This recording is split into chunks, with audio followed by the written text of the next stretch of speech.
தீபாவளி பண்டிகையை முன்னிட்டு போக்குவரத்து மாற்றம் செய்யப்படுவதாக தாம்பரம் மாநகர காவல் ஆணையரகம் அறிவித்துள்ளது. தீபாவளி விடுமுறையை முன்னிட்டு கிளாம்பாக்கம் பகுதியில் போக்குவரத்து நெரிசலை தவிர்க்கும் வகையில் ஜிஎஸ்டி சாலையில் கனரக வாகனங்களுக்கான போக்குவரத்தில் மாற்றம் செய்யப்பட்டுள்ளது.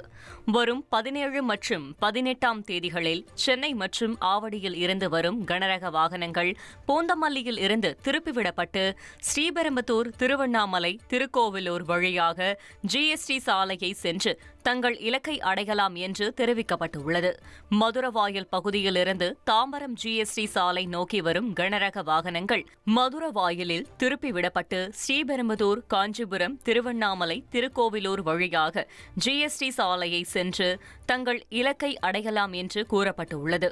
காஞ்சிபுரத்திலிருந்து வாலாஜாபாத் வழியாக ஓட்டேரி நோக்கி வரும் கனரக வாகனங்கள் ஒரகடம் சந்திப்பில் திருப்பிவிடப்பட்டு ஸ்ரீபெரும்புதூர், திருவண்ணாமலை, திருக்கோவிலூர் வழியாக ஜிஎஸ்டி சாலையை சென்று தங்கள் இலக்கை அடையலாம் என்றும் தெரிவிக்கப்பட்டுள்ளது.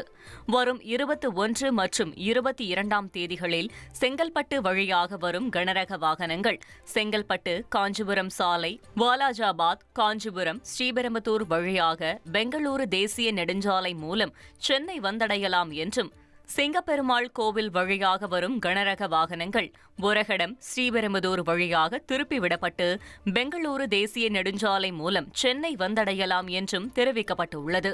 இரும்புலியூர் பாலத்தில் போக்குவரத்து நெரிசல் ஏற்பட்டால் உடனடியாக கனரக வாகனங்கள் வண்டலூர் வெளிவட்ட சாலை மற்றும் மதுரவாயல் பைபாஸ் சாலை வழியாக திருப்பிவிடப்படும் என்றும் கூறப்பட்டுள்ளது.